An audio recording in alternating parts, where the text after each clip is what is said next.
Good morning, students. I welcome you all in ज्ञान विज्ञान। Students, आज के इस सेशन में we are going to discuss mechanical equilibrium and toppling. Students, ये चैप्टर, ये topics NEET, JEE main as well as JEE advance के लिए बहुत ही इंपॉर्टेंट टॉपिक्स होता है and student feel problem during solving the problem related to mechanical equilibrium and mostly in the case of toppling. So I have come here to clear that all concepts. So let's start. Mechanical equilibrium. First of all, we will see mechanical equilibrium. Students, mechanical equilibrium में दो बातों पर हमें ध्यान देनी होती है। एक तो बॉडी का, मैकेनिकल इक्विलिब्रियम में बॉडी का ट्रांसलेशनल इक्विलिब्रियम भी होता है और रोटेशनल इक्विलिब्रियम भी होता है। As you know, rotational equilibrium happens when acceleration of centre of mass is zero and for acceleration of centre of mass to be zero, F external must be zero. F external zero ये imply करेगा कि जो भी forces act कर रहे होंगे body पर, उसका हॉरिजॉन्टल कंपोनेंट भी जीरो होगा और वर्टिकल कंपोनेंट का समेशन भी जीरो होगा। तो इस तरह से अगर कोई बॉडी मैकेनिकल इक्विलिब्रियम में है तो सबसे पहले हमें बॉडी पर लगने वाले फोर्सेस का समेशन जीरो करना होगा। दैट इज फोर्सेस को हॉरिजॉन्टल एंड वर्टिकल कंपोनेंट्स में रिजॉल्व करके और हॉरिजॉन्टल कंपोनेंट वाले फोर्सेस का समेशन जीरो कर देना होगा। वर्टिकल फोर्सेस वाले, वर्टिकल कंपोनेंट्स में जितने भी फोर्सेस होंगे वो सभी का समेशन हमें जीरो कर देना होगा। उसके बाद चूंकि बॉडी रोटेशनल इक्विलिब्रियम में भी है, बॉडी रोटेट भी नहीं कर रही है, तो so we get from there alpha, vector alpha equal to zero. That is angular acceleration body का जीरो है, इसलिए बॉडी पर लगने वाले टॉर्क को भी जीरो होना चाहिए। अब स्टूडेंट्स, प्रॉब्लम ये होता है कि हम टॉर्क किस पॉइंट के अबाउट निकालें। टॉर्क तो डिफरेंट पॉइंट के अबाउट डिफरेंट होता है। तो जब बॉडी ट्रांसलेशनल इक्विलिब्रियम में है तो आप किसी भी पॉइंट के अबाउट टॉर्क निकालेंगे तो टॉर्क की वैल्यू जीरो होगा। ऐसे सेंटर ऑफ मास को वेरी कन्वीनियंट पॉइंट लिया जाता है, लेकिन आप टॉर्क किसी भी पॉइंट के अबाउट ले सकते हैं। इस चीज को प्रूव भी किया जा सकता है कि torque about P equal to torque about Q equal to torque about centre of mass when F external equal to zero. तो so we come very clear from there that you can take torque of the forces acting on the body about any of the point, any of the axis.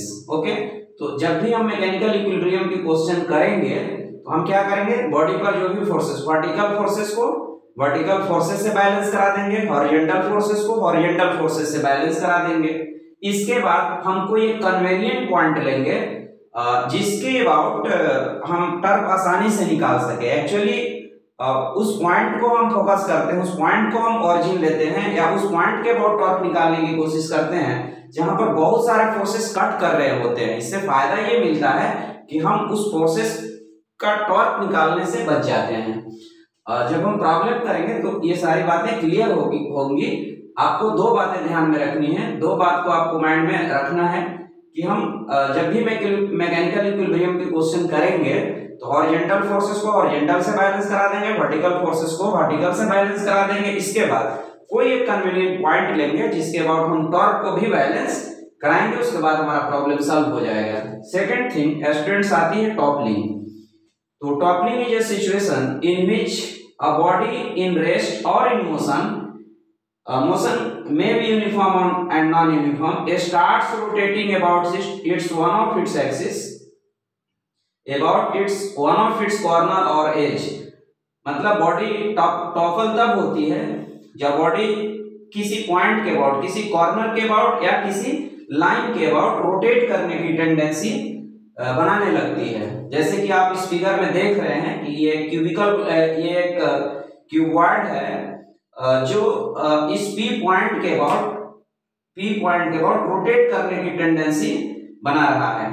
तो so toppling is a situation in which a body in rest और in motion में भी uniform और non uniform starts rotating about its one of its corner और edge. Toppling happens when, अब ये toppling कब होता है, तो टॉपलिंग तब होता है जब बॉडी पर लगने वाले जो फोर्सेस है उसका टॉर्क उस पॉइंट के अबाउट जिसके अबाउट टॉपल करने की टेंडेंसी है, जो वो exceeds than zero, that is कुछ फोर्सेस जो होंगे उस बॉडी को उस पॉइंट के अबाउट रोटेट कराने की कोशिश कर रहे होंगे और कुछ उस पॉइंट के अबाउट उसको उसके रोटेशन का अपोज कर रहे होंगे। तो हम उन सारे फोर्सेस का टॉर्क टॉपल पॉइंट के अबाउट निकालेंगे और अगर रोटेट कराने वाले फोर्सेस का टॉर्क एक्सीड कर जाता है अपोज करने वाले फोर्सेस के टॉर्क से, तो बॉडी रोटेट कर जाती है। अब इसमें दो सिचुएशन होता है, एक तो बॉडी रेस्ट में रहते हुए, मतलब फ्रिक्शन इतना सफिशिएंट होता है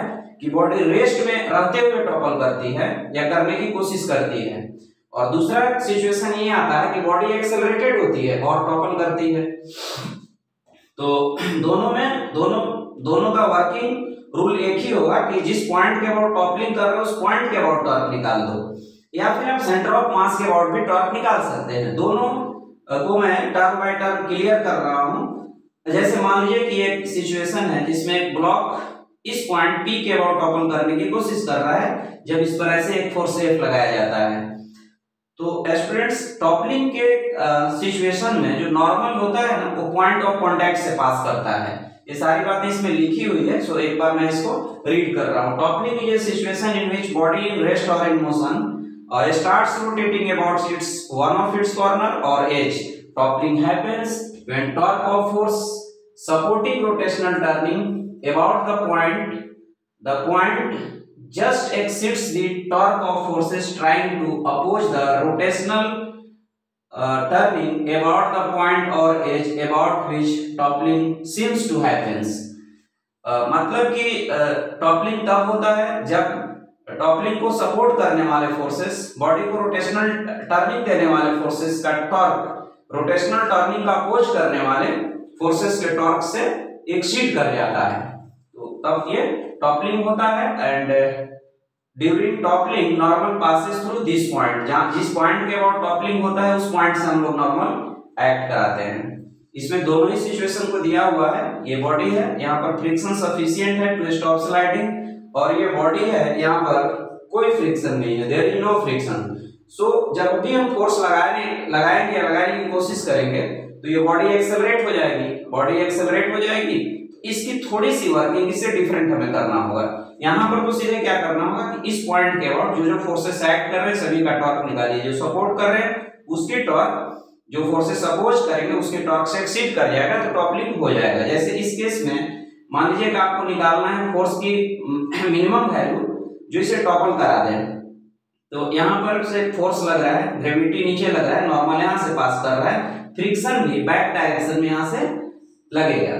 तो यहाँ पर नॉर्मल हम देख रहे हैं कि नॉर्मल और फ्रिक्शन का इस टॉपलिंग पॉइंट के अबाउट कोई टॉर्क नहीं बनेगा।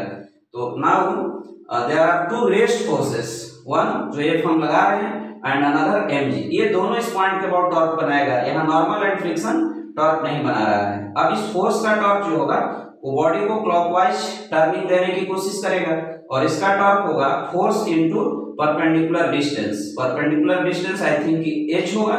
तो सो torque of force will be Fh, and torque of gravity ये है, और ये परपेंडिकुलर डिस्टेंस यहाँ से चूंकि ये लेंथ b है, तो सो हम टॉर्क निकालते हैं कैसे, force and perpendicular distance from the point about which torque is to be calculated. So gravity का टॉर्क हो जाएगा स्टूडेंट्स mg into b/2। तो ये टॉपलिंग तब होगा जब Fh एक्सीड कर जाएगा mg b/2 से, that is Fh greater mg b/2, so F greater mg b/2h। तो this is the minimum force for toppling to be happen. Another example यहाँ है कि ये बॉडी, तो ये भी बॉडी किसी प्लेन पर है बट वो प्लेन स्मूथ है, उसमें कोई फ्रिक्शन नहीं है। तो जब भी हम फोर्स लगाएंगे तो बॉडी तो एक्सेलरेट होगी क्योंकि कोई फ्रिक्शन नहीं है। तो इस प्रॉब्लम को हैंडल करने के लिए हमें यहाँ से, अगर हम इस पॉइंट के अबाउट टॉपलिंग पॉइंट के अबाउट टॉर्क निकाल रहे हैं, तो हमें एक सूडो फोर्स लगाने की जरूरत होगी बैक डायरेक्शन में। पहले हम एक्सेलरेशन निकालेंगे तो F/m होगा, a0 equal to F/m, pseudo force m into a0 back direction में लगेगा। यहाँ पर a0 इंटू m का वैल्यू हम लोगों ने निकाला है तो F ही आया, मीन जितना फोर्स लगाएंगे उतना ही बैक डायरेक्शन में सेंटर से सूडो फोर्स लगाना होगा। इसके बाद नॉर्मल यहां से पास कर जाएगा, नॉर्मल यहां से पास करेगा, ग्रेविटी तो सेंटर से नीचे की ओर आ रहा है, नॉर्मल यहां कोई टॉर्क नहीं बनाएगा, यहाँ फोर्स ये F बनाएगा, फिर Fp बनाएगा जो F इक्वल है, और ग्रेविटी बनाएगा, F क्लॉकवाइज रोटेशन देने की टेंडेंसी बनाएगा, mg जो होगा इसको अपोज करेगा और ये फोर्स भी अपोज करेगा, तो सो FH माइनस FH बाई 2, यहाँ से दूरी h होगी और यहाँ से दूरी h बाई 2 होगी, ये क्लॉकवाइज टॉर्क बनाएगा, और Fp जो F के इक्वल ही आ रहा है वो एंटी क्लॉकवाइज टॉर्क बनाएगा, ग्रेविटी भी एंटी क्लॉकवाइज टॉर्क बनाएगा, तो सो FH माइनस FH बाई 2 इन दोनों का टॉर्क हो गया, और ग्रेविटी के टॉर्क को बैलेंस करेगा mgv बाई 2 से, तो यहाँ पर हमें सब्ट्रैक्शन के बाद FH बाई 2 आएगा इक्वल टू mgv बाई 2 आएगा, and finally we get F equal to mgv by h। तो स्टूडेंट्स मैं समझता हूँ कि ये दोनों सिचुएशन क्लियर हो गया होगा। हाँ, एक बात और है कि हम सेंटर ऑफ मास के अबाउट भी टॉर्क बैलेंस करा सकते हैं, सेंटर ऑफ मास के अबाउट भी टॉर्क अगर हम बैलेंस कराते हैं तो हमें सेम रिजल्ट मिलता है। सेंटर ऑफ मास के अबाउट जो फोर्सेस रोटेट करा रहे हैं उसकी टॉर्क निकालिए, जो फोर्सेस अपोज कर रहे हैं उसकी टॉर्क निकालिए, और यदि सेंटर ऑफ मास के अबाउट जो सपोर्ट करने वाले फोर्सेस की टॉर्क एक्सीड कर जाता है अपोज करने वाले फोर्सेस के टॉर्क से, तो बॉडी टॉपल कर जाएगी। यहाँ भी सिचुएशन ऐसा है, यहाँ पर अगर हम सेंटर ऑफ मास के अबाउट टॉर्क निकालते हैं तो एक बात का एडवांटेज मिलता है कि हम जो सूडो फोर्स लगा रहे हैं उसकी टॉर्क निकालने से बच जाते हैं। अगर गलती से हम सूडो फोर्स नहीं भी अप्लाई करते हैं तो भी हम आंसर सही पाते हैं। तो चलिए अब हम कुछ एग्जाम्पल से मैकेनिकल इक्विलिब्रियम और कपलिंग का कुछ एग्जाम्पल लेते हैं जिससे इस कॉन्सेप्ट को क्लियर करने की कोशिश करेंगे। आप चाहें तो इसे पॉज करके लिख सकते हैं, आप लिख लीजिए बेटर होगा। चलिए अब मैं मिटाता हूं इसे और कुछ एग्जाम्पल के थ्रू मैकेनिकल इक्विलिब्रियम, सबसे पहले हम लोग मैकेनिकल इक्विलिब्रियम का कुछ एग्जाम्पल लेंगे, उसके बाद कपलिंग का एक एग्जाम्पल लेकर के टॉपिक्स को फिनिश करते हैं।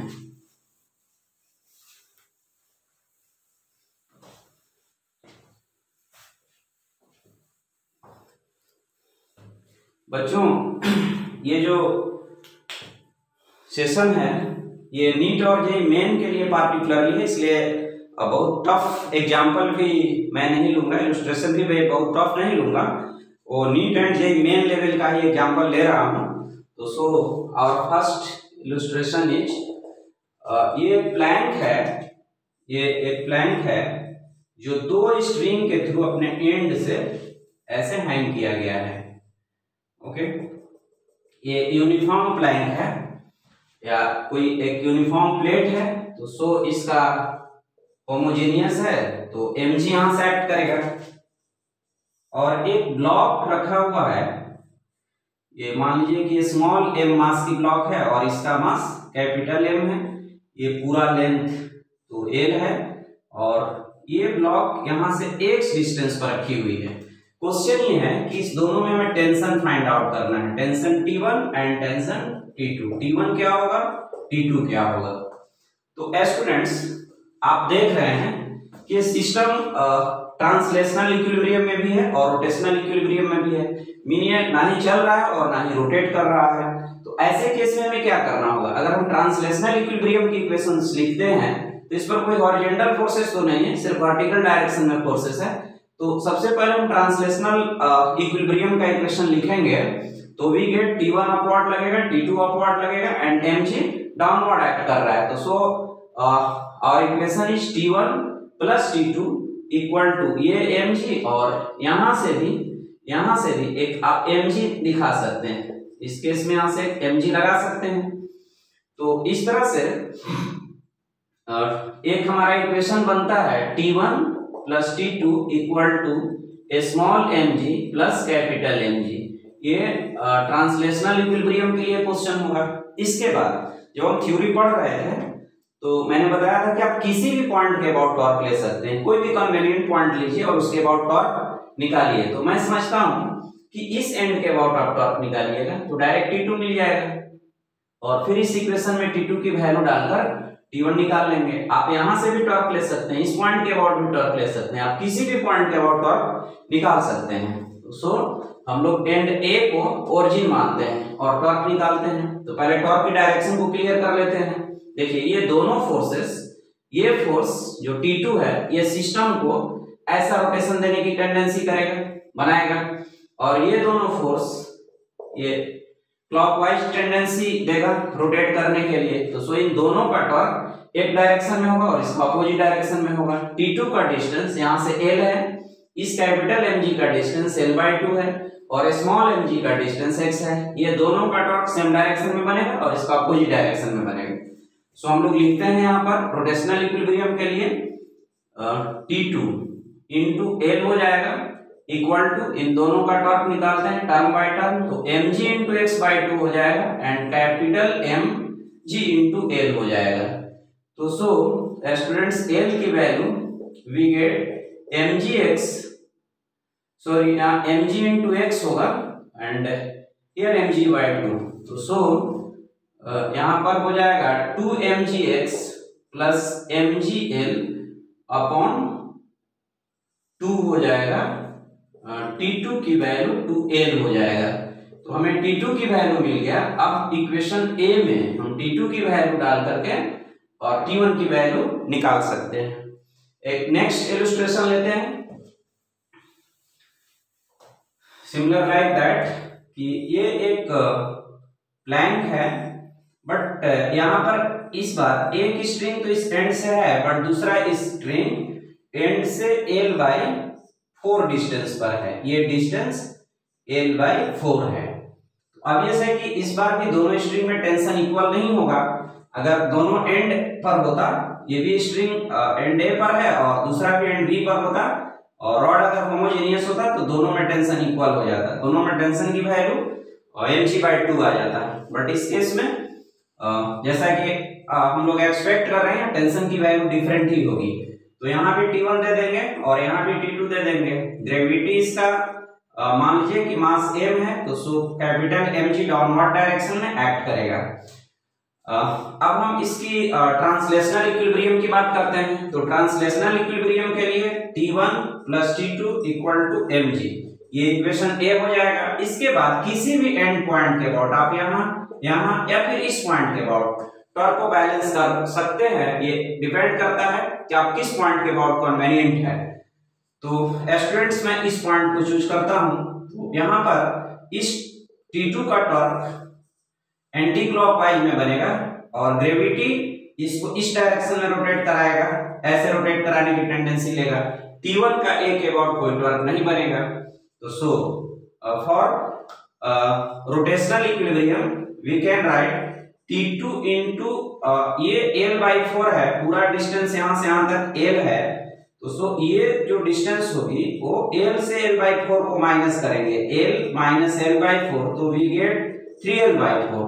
तो T2 into 3L/4 equal to gravity का टॉर्क हो जाएगा mg इंटू L/2। तो so we get T2 equal to ये 4 ऊपर जाएगा, 2 से कैंसिल हो जाएगा, तो 2mgl, L से L भी कैंसिल हो जाएगा, 2mg/3 होगा। ये T2 की वैल्यू हो जाएगा। इसके बाद इसमें T2 की वैल्यू पुट करके हम T1 की वैल्यू भी वर्कआउट कर सकते हैं। तो चलिए एक और एग्जांपल मैं इस पर बेस्ट लेता हूं, जो आप वेरी ऑफ्टन बुक्स में देखते होंगे, सीसॉ वाला प्रॉब्लम, कि दो किड है और एक शीशा को बैलेंस करने की कोशिश कर रहा है, दोनों तरफ इक्वल इसका लेंथ होगा। ये इलस्ट्रेशन थर्ड है। एक बॉय है जो 20 kg का है और दूसरा 30 kg का है। ये 20 kg का है जो इस एंड पर बैठा है, पूरा लेंथ ये 4 मीटर गिवन है, पूरा लेंथ ये 4 मीटर है। तो सेकेंड बॉय यहां से कितने डिस्टेंस पर शीशा को बैलेंस करने के लिए बैठना पड़ेगा? इसकी मास 20 kg है एंड इसकी मास 30 kg है। तो डियर स्टूडेंट्स, यहां से आप देख रहे हैं कि ये पॉइंट हमारा कन्वीनियंट पॉइंट होगा। क्योंकि यहाँ पर हमें x निकालना है तो सिर्फ रोटेशनल इक्विलिब्रियम से ही काम चल जाएगा।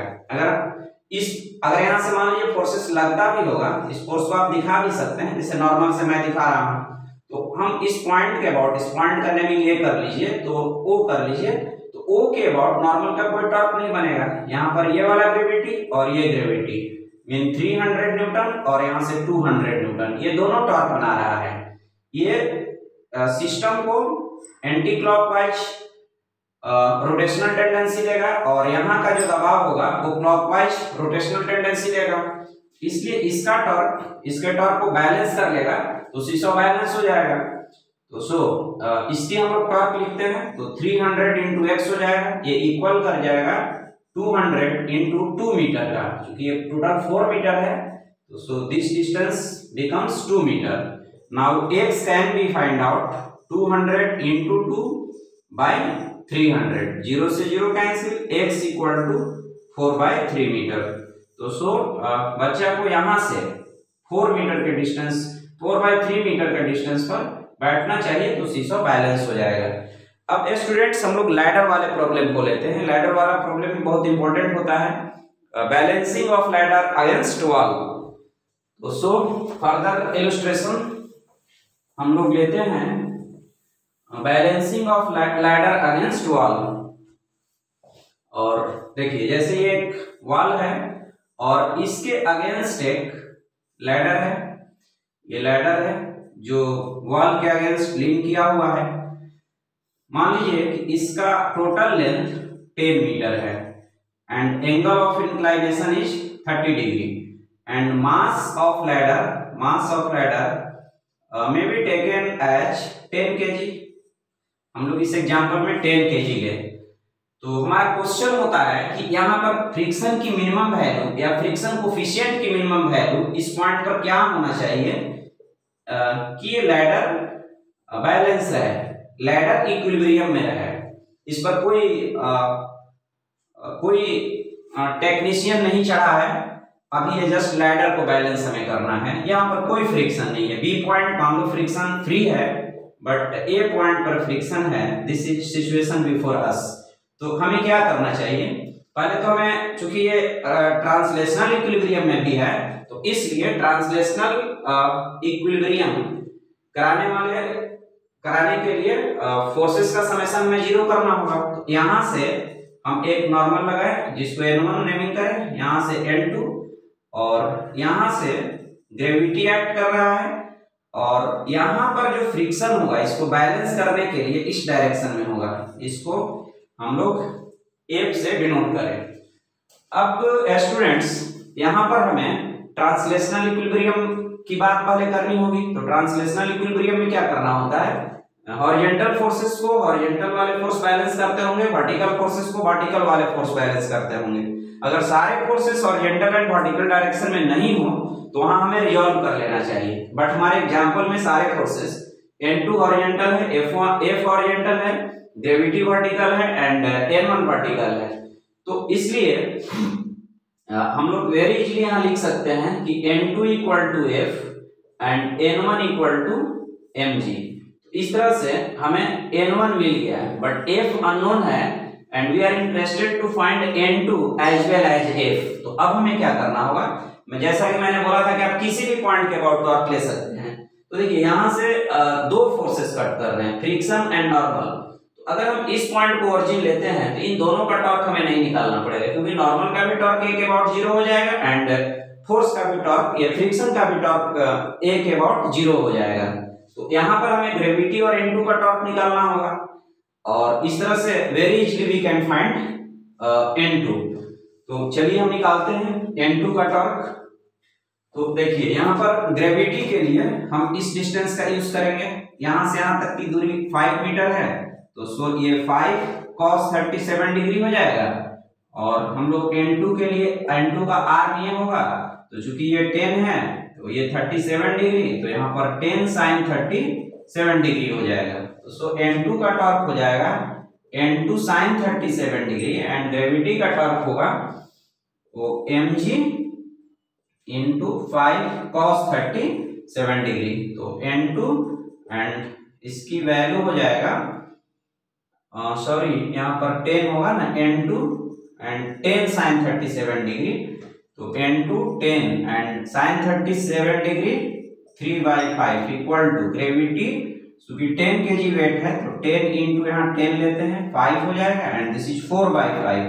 तो 5 से 5 कैंसिल आउट हो गया, यहाँ 2 टाइम्स में कैंसिल होगा तो N2 into 6 equal to 400। So N2 becomes 400/6 और जितना N2 का वैल्यू होगा उतना ही फ्रिक्शन का वैल्यू होगा। अब इसमें एक और क्वेश्चन पूछा जाता है कि यहाँ मिनिमम फ्रिक्शन कोफिशिएंट क्या होगा। तो F जो होना चाहिए स्टूडेंट्स, F की वैल्यू हुआ और ये F स्टैटिक फ्रिक्शन से जो लिमिटिंग वैल्यू ऑफ स्टैटिक है उससे लेस होना चाहिए। तो सो जो FL greater equal to F mean mu और नॉर्मल, तो यहाँ पर नॉर्मल N1 लेंगे, N1 greater equal to FL, FL mean F mean जो F रिक्वायर्ड है, तो F की वैल्यू हमारा मिला है 400/6 तो म्यू हो जाएगा और N1 100 है तो यहाँ पर 400/6 तो 100 तो mu greater equal to 4/6 equal to 2/3। तो इस तरह से म्यू की मिनिमम वैल्यू 2/3 होनी चाहिए उसको बैलेंस करने के लिए। तो बच्चों अगर इतनी प्रॉब्लम को हम कर लेते हैं तो अब इससे एक हमारा कॉन्सेप्ट डेवलप हो गया जिससे हम और सारे प्रॉब्लम को भी कर सकते हैं। तो अब इक्विलिब्रियम वाले इलस्ट्रेशन को मैं स्टॉप करता हूं, कुछ टॉपलिंग से हम इलस्ट्रेशन को लेते हैं। So our fifth illustration will be from toppling. जैसे मान लीजिए कि ये एक ब्लॉक है और यहाँ पर एक फोर्स एक्ट कर रहा है, ये क्यूबिकल ब्लॉक है, साइड लेंथ इसका a है, ये साइड लेंथ a है, इसकी मास m है और यहां से एक फोर्स लग रहा है, ये डिस्टेंस है 3a/4।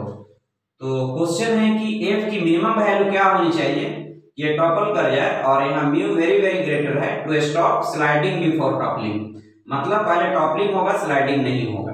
तो स्टूडेंट्स मैंने जो टॉपलिंग का थ्योरी पढ़ा रहा था तो उसमें बोला था कि देखिए जब टॉपलिंग की टेंडेंसी होगी तो नॉर्मल यहाँ से एक्चुअली ये पोर्शन इसको छोड़कर सारे पोर्शन उठ जाता है, ग्राउंड से उसका सेपरेशन बन जाता है, तो इस तरह से इधर कोई नॉर्मल नहीं लगेगा, नॉर्मल यहाँ से एक्ट करेगा। तो क्वेश्चन है कि हमारा F minimum equal to what for toppling to be happen. तो यहाँ से एक नॉर्मल एक्ट करेगा, ग्रेविटी यहाँ से mg एक्ट करेगा, हम इस पॉइंट के अबाउट टॉर्क निकालेंगे, आप सेंटर के अबाउट भी टॉर्क निकालेंगे तो सेम रिजल्ट आएगा। चलिए मैं इस पॉइंट P के अबाउट टॉर्क निकालता हूं, तो इस फोर्स का टॉर्क हो जाएगा F इंटू 3a/4, ये ग्रेटर इक्वल टू होना चाहिए ग्रेविटी के टॉर्क से, नॉर्मल कोई टॉर्क नहीं बनाएगा। ये जो F फोर्स है बॉडी को क्लॉकवाइज टेंडेंसी दे रहा है रोटेशन का और ये इसके अबाउट एंटी क्लॉकवाइज टॉर्क बनाकर बैलेंस करने की कोशिश कर रहा है। तो सो जो फोर्स हम अप्लाई कर रहे हैं अगर उसकी टॉर्क एक्सीड कर जाता है ग्रेविटी के टॉर्क से तो फिर बॉडी टॉपल कर जाएगी। तो mg इंटू 3a/4 उस फोर्स का टॉर्क हो गया, यहां से परपेंडिकुलर डिस्टेंस जिसको आप बढ़ाएंगे तो परपेंडिकुलर डिस्टेंस 3a/4 होगा और ग्रेविटी का टॉर्क ये दूरी a/2 हो जाएगी, तो mg इंटू a/2 हो जाएगा, a से a कैंसिल, तो F ग्रेटर इक्वल टू देखिए ये 2 टाइम्स में भी कट जाएगा तो 2mg/3 होगा। अगर फोर्स वैल्यू से ज्यादा होता है तो फिर ये बॉडी टॉपल कर जाएगी। एक नेक्स्ट एग्जांपल देखिए, कभी कभी इसमें मैक्सिमम फोर्स पूछता है और कभी कभी डिस्टेंस पूछता है कि to prevent toppling maximum distance यहां से क्या होना चाहिए कि टॉपलिंग ना हो। तो एक उस प्रॉब्लम दोनों को सॉल्व एक ही जैसा करना है, जैसे F गिवन हो हमें ये पार्ट निकल गया और चूंकि ये पार्ट गिवन था तो F निकल गया। अब अगर F गिवन रहेगा तो ये पार्ट को x मान करके हम x की वैल्यू निकाल सकते हैं। तो जैसे एक और एग्जांपल लेते हैं, जैसे देखिए ये ब्लॉक है जो किसी इंक्लाइंड प्लेन पर रखी हुई है। आपका क्वेश्चन ये है कि हमारा मैक्सिमम थीटा क्या होना चाहिए कि इसकी टॉपलिंग ना हो, या फिर मिनिमम थीटा क्या होना चाहिए कि टॉपल कर जाए। तो स्टूडेंट्स यहां से ग्रेविटी एक्ट करेगा, टॉपलिंग के टाइम पर नॉर्मल यहां से एक्ट करेगा और एक फ्रिक्शन बैक में एक्ट करेगा। फ्रिक्शन सफिशिएंट है टॉपलिंग के बिफोर स्लाइडिंग को प्रिवेंट करने के लिए। तो यहां से हम लोग देख रहे हैं कि mg sin थीटा एक्ट कर जाएगा इस mg का कंपोनेंट, एंड इस डायरेक्शन में mg कॉस थीटा हो जाएगा, यहाँ पर mg साइन थीटा हो जाएगा, एंड नॉर्मल तो एक्ट कर ही गया है। तो यहाँ पर एक इक्वेशन बनता है, फ्रिक्शन जो होगा वो mg साइन थीटा के से इक्वलाइज कर जाएगा। हम इस पॉइंट के अबाउट टॉर्क को बैलेंस कराएंगे क्योंकि कपलिंग इसी पॉइंट के अबाउट होता है। तो यहाँ पर mg cos थीटा का टॉर्क बनेगा एंड mg sin थीटा का टॉर्क बनेगा। नॉर्मल एंड फ्रिक्शन का कोई टॉर्क नहीं बनेगा।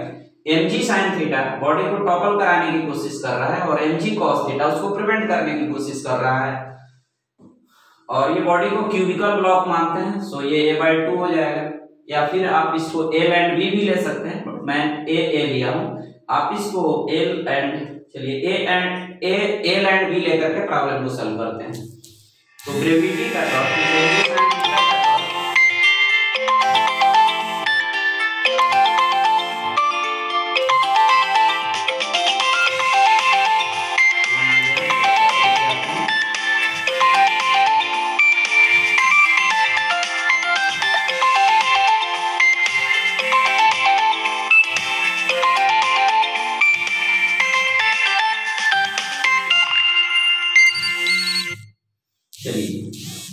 ग्रेविटी का टॉर्क इस P पॉइंट के बाद जो mg sin थीटा वाला कंपोनेंट है उसका टॉर्क हो जाएगा mg sin theta into b/2। क्योंकि ये b है तो ये डिस्टेंस b/2 हो जाएगी। तो यहाँ पर b/2 इक्वल टू इस mg cos थीटा का टॉर्क, तो यहाँ l/2 लेना पड़ेगा। तो mg cos theta into l/2, mg से mg कैंसिल हो जाएगा, तो tan theta equal to l/b हो जाएगा। एक्चुअली ये ग्रेटर इक्वल टू का साइन देना चाहिए, तो इसलिए theta greater equal to tan inverse l/b। तो अगर थीटा की वैल्यू इससे ज्यादा होगा तो ये ब्लॉक कपल कर जाएगा। तो स्टूडेंट्स आज के सेशन में बस इतना ही। नेक्स्ट वीडियो मैं मोमेंट ऑफ इनर्शिया पर लेकर आऊंगा। मोमेंट ऑफ इनर्शिया पर 2 वीडियो होगा। अगर आपको वीडियो पसंद आया होगा तो आप प्लीज इसे लाइक करें, सब्सक्राइब करें, शेयर करें, so that you can find notification time to time. Thank you.